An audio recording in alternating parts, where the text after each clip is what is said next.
Hello and welcome to episode 39 of Refining Rhetoric. I'm super excited to have a classical conversation student on today, Trevor Dolden. He is an actor and he was our 2021 National Memory Master Champion.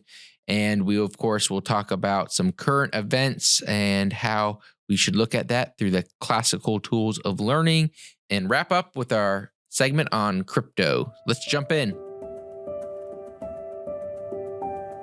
Classical Conversation Studios presents Refining Rhetoric with CEO Robert Bortons, a podcast where faith, business, politics, and classical education meet. Join us as we use the classical tools of rhetoric to seek truth in every arena of life. Hello and welcome back to another episode of Refining Rhetoric. Today my guest is Trevor Dolden. He is a Classical Conversations Challenge B student. And in his last year of the Foundations program in 2021, Trevor competed at the National Memory Master Competition. It is an annual classical conversations competition where 16 Foundation students from around the United States, they memorize memory work from 3 years worth of schoolwork, and they recite it in front of a panel of judges. Trevor's hard work in preparing for the National Memory Master paid off, and he went home the champion with a grand prize of $10,000. So apart from being part of the Classical Conversations program, Trevor is a professional actor with roles in several short films, TV shows, and movies, including Monsters at Large. If you have Apple TV Plus, he's on the original show Mr. Corman, and he was in the 2021 horror film Not Alone. I'm not a big horror guy, so I might skip that one, Trevor. But in addition to acting, he loves to read, play violin and piano, and spend time with his friends and family in his home in Los Angeles, California. Trevor, welcome to the show. Hi, how are you doing? Doing really well. Super excited to see you again. It's been a couple of years, and I know that when we talked last time after handing you that big check, I found out that you were into acting. So, maybe tell our audience how you became interested in acting and, what was your first gig? All right, so how I became interested in acting is when I was 9 months old, I booked my first print project. And pretty much print is where they take your picture for different companies that sell clothes and they paste them on the wall at the store. And then when I was 4 years old, we went to New York for the summer. And while there, I booked the Friskies cat food voiceover commercial. And that was around for a long time. But then it's not on YouTube because it's over now.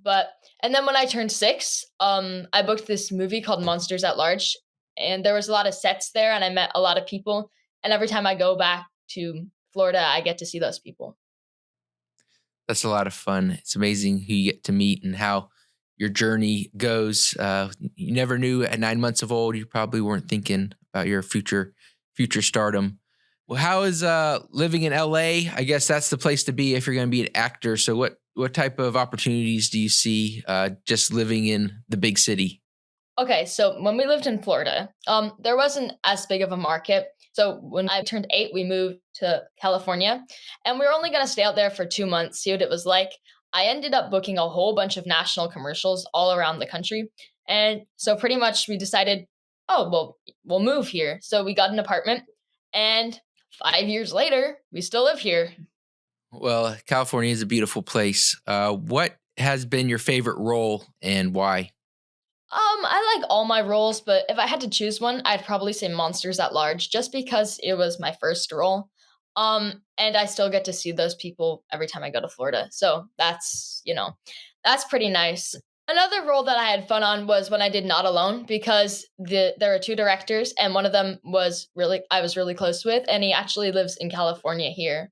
Well, do you have any goals? Like, are you just kind of come what may, or do you have like a career path to becoming, the next superstar?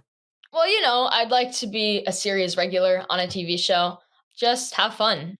What type of roles do you like? Like, what type of roles are you pursuing? Oh, well, the roles that I'm pursuing are pretty much lead roles, because I've done a lot of side roles, but nobody knows you for those. So I would like to be a lead. I guess in a comedy show or a drama show. I can do both, but Well, I know that your fellow contestants 2 years ago were really enjoyed being around you and hanging out. So I could definitely see how you could be a star in either of those roles. What are some of the biggest challenges in acting, and how do you help yourself overcome those? Rejection. You get rejected a lot. So pretty much you get rejected all the time and you'll book one thing. I've been through dry spots where I haven't booked anything in 2 years but then I finally do book something. And that is very frustrating. But the thing is to handle with the rejection and not let it get to you. When you are rejected, do they usually give you like feedback for you to work on, or is it just kind of like a yes or no? No, we didn't select you. Just sometimes they'll give you feedback, like why they didn't, but there's so many reasons why that giving feedback is kind of pointless because there's reasons hair color, the way that your eyes are, if you don't look like your family that they've already picked out for you. So there's so many things. You could have been better than the other kid that they booked, but you just don't look like their parents. So Now, how have your parents encouraged you in your acting career, and what type of support do they give you? my parents have encouraged me in my acting career because I wouldn't live in LA if they didn't support me in my acting career. My mom works at the studio that I go to, and also my little brother.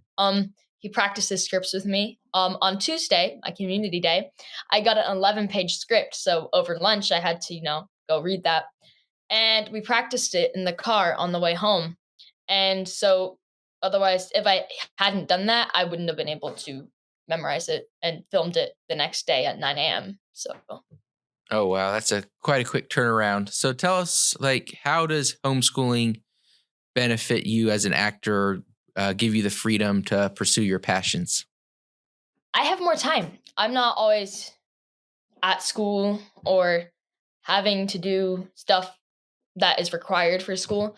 So I can go do what I want. So I can go do the swim team and I can leave my home and go to these places so I don't have to go leave school where if you leave too many times they say well you can't come back, you have to be homeschooled.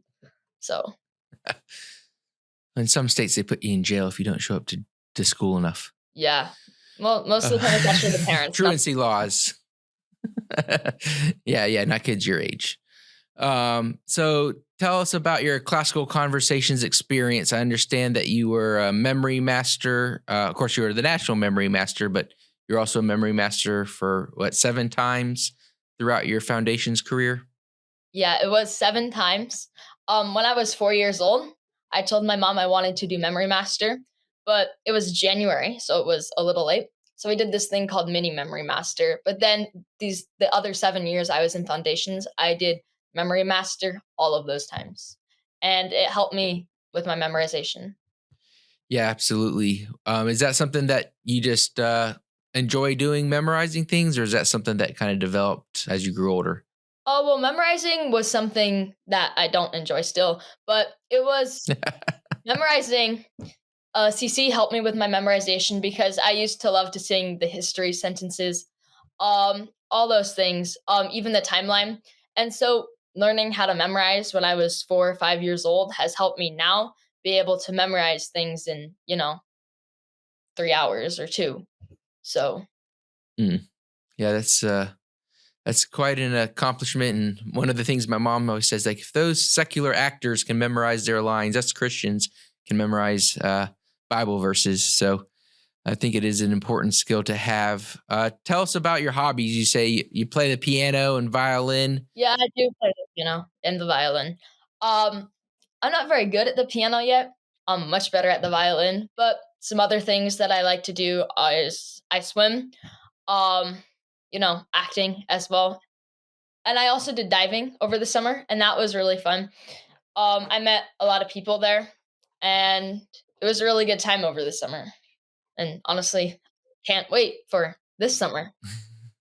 It's one of the benefits of growing up is you get summers. Now it's just another day of the week for us old people. No, enjoy that. What do you see, like, when you won National Memory Master almost 2 years ago? We are preparing for our another National Memory Master competition here in May. So if there's a student who's either competing for National Memory Master, or maybe a student who's just trying to become a memory master or even just memorize one of the areas in our foundations curriculum, what are some pieces of advice that you can give to them? At the end of the National Memory Master competition, you have to give this story. So what I did for that is pretty much I took all the history sentences and enveloped them into all these paragraphs. So you could barely tell that the history sentence was there, but it was. And then pretty much I memorized all 72 of these paragraphs that I had wrote, 24 for each cycle. And then during the competition, all I had to do was take my memorized paragraphs and tie them together somehow. Wow, that is awesome. I don't. That is a technique with a lot of work and preparation, and of course, we can see why you are a national memory master. So prepare ahead of time, all that you can do, and memorize it all. That's a lot of work. Is You don't have to tell us, but did your parents let you do anything fun with your prize money, or is it all sitting in a bank account in case you decide to go to Actually, college I or didn't do anything with the money. It actually went to the stock market. It was my grandfather's idea Okay. because when I get older, I can use it to buy a car or a house or things.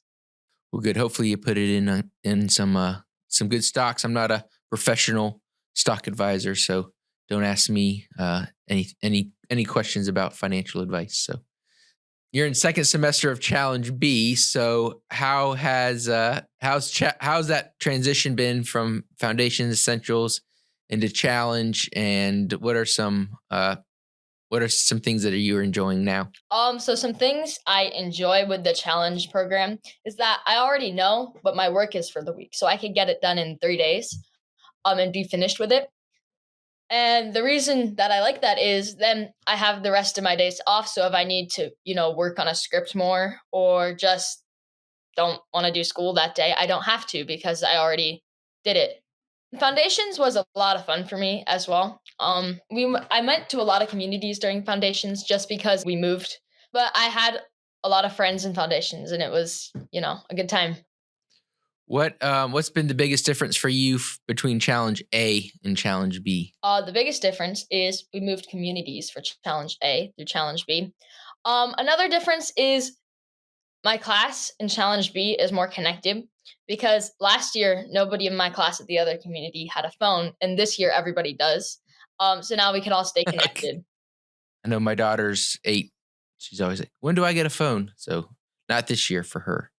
What are you excited? Like, is there you have a favorite strand in the challenge program? Is there one particular one that you enjoy? I like debate a lot. That was really fun. So for the first semester in Challenge B, our class got divided in two teams during debate time, and we would pretty much take our issue for the American experience and we would debate it in class, but there was no winner because, you know. But now in debate, we go through our cases, and it was only the other day that I realized that the case we were doing is actually not a real case. And it's not about real people. So I was like, who is Tatum Zilius? And it was nobody. Tried to Google it. It is based on some real cases, but we wrote our own, so it wouldn't be based on a very specific outcome. So sorry, no Googling to help out with what actually happened there. Yeah, I was like, who's Tatum Zilius? What does this person look like? But there is nothing. And then debate is also fun because we go and we look at the witness statements, we find the holes in them, and also we had Artie Dent's, Mock trial? yeah, for mock trial. It was interesting to read that and see, maybe the crane when it knocked over. He tried to kill himself with the crane, so that was interesting. I like debate a lot. Excellent.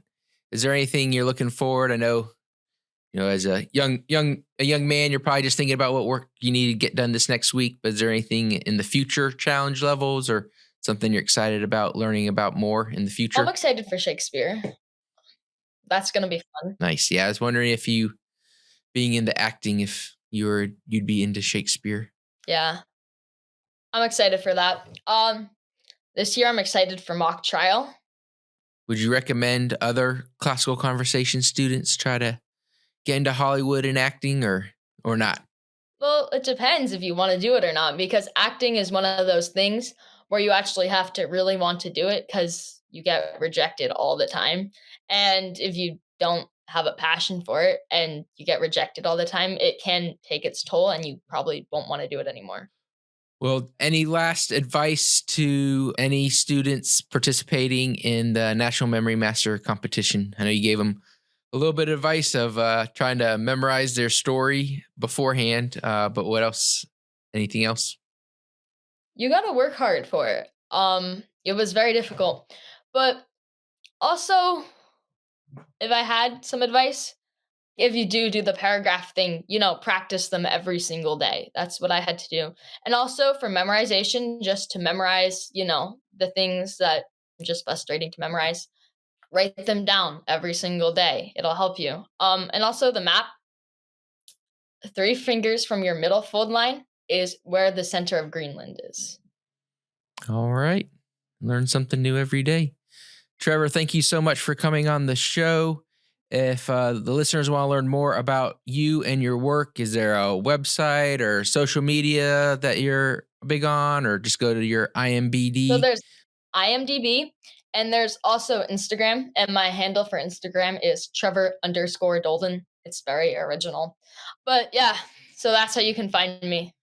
All right. A rising star, a memory champion, and a classical conversation student. Trevor, thanks for being on the show today. Thank you for having me. Now we're going to practice the 15 tools of learning. Classical education isn't just about reading, writing, and arithmetic. It's about preparing your students to face whatever the world throws at them. And we know that that is constantly changing. Today was part 1 of a 2-part episode on bank failures. If you haven't heard, which I'm sure you have, we have had the 3rd biggest bank failure in the U.S. history, Signature Bank, and we've had Silicon Valley Bank fail. Credit Suisse has had, I think, $50 or $60 billion infused by a foreign government to keep it stable. So we are seeing these things fall or almost fall all around us. By the time this episode is released, we could have significantly more bank failures. Of course, praying that that is not the case. But, why is this? And so let's talk about fractional reserve banking and really what is that? So differentiate the word. What does fractional reserve mean versus a reserve banking? So if you ask me to lend you $10, I have to physically give you $10 from my bank account or my wallet. I have to actually have those $10. Well, what has happened with the banks is they are allowed to do what's called fractional reserve banking. So they don't have to have $10. They only have to have $1. So most of them it's a 10% reserve or at least recently. It's been as low as 0% in the past. It's been higher as well. But basically, if the bank has $10, they can loan out $100. Well, what happened during the crisis when the Federal Reserve started printing all this free money and putting trillions and trillions of dollars, and the federal government giving trillions of dollars into the system, all of these banks were incentivized to go loan money out. And so they were loaning money out at, 2%, 3%. If you were able to refinance your house at that time, you got a really good rate. So the relationship of money influxed into the system created a lot of demand. Of course, then that created inflation. So what did the Federal Reserve do to fight inflation? Well, they cranked up the interest rates. Well, now these banks that have all these fractional reserve banking have loans out where they're getting, 2-3% back in interest, but now they're having to pay 3-4-5% in interest to loan money or get money from other sources. So imagine, you've loaned out $100, but you only have 10. Well, now someone gives you $2 back, but now you're having to pay for that $100 that you're, loaning from another institution $4 for. So suddenly you're breaking your tenets of your contracts, and the bank goes under, or the federal government has to come in and prop you up. And so that's what we're seeing. We've seen in my opinion, there's not a soft way. The Federal Reserve talks about a soft landing that they're trying to achieve because of the cronyism and the destruction of the US dollar and our banking system. I do not know that there is going to be a soft landing for us, and these bank failures could be just the beginning. So that is the tools of attending, the tools of relationship, and the tool of style is just letting you know the best way to present a thought is to tell you about it on this podcast so that you know, or you have an opportunity to plan for what that future might look like if these banks continue to fail. So thank you for tuning in. Thank you for practicing the 15 tools of learning and calling them out in your daily life, because that will help you and your students get better every day at educating yourself, because no tyrant will give you the education you need to overthrow them. I'm super excited about this year's Parent Practicum. So if you're ready to take your homeschool to the next level, join us for Practicum 2023. If you don't know, Parent Practicums are local classical conversations conferences where parents come together to learn how to use the techniques from the classical model of education in their own homeschooling. So whether you're a new parent, have years of homeschooling experience under your belt, or just interested in learning more about it, you are invited to attend a practicum in your area. This summer, we'll be practicing the 5 common topics of dialectic, a set of classical tools that enable us as parents to have rich conversation with our students about any subject. You'll recognize those because we practice our 15 set of tools here on this podcast, and we're always pulling from one of those 5 in the dialectic. During our summer events, you can practice these tools with other parents by exploring the history of the worldwide salt trade together in a small group discussion. All in all, you'll come away from Practicum encouraged and equipped to help your students understand any unfamiliar subject. Registration for 2023 Practicum is now open. Just visit ccpracticum.com to find an event near you.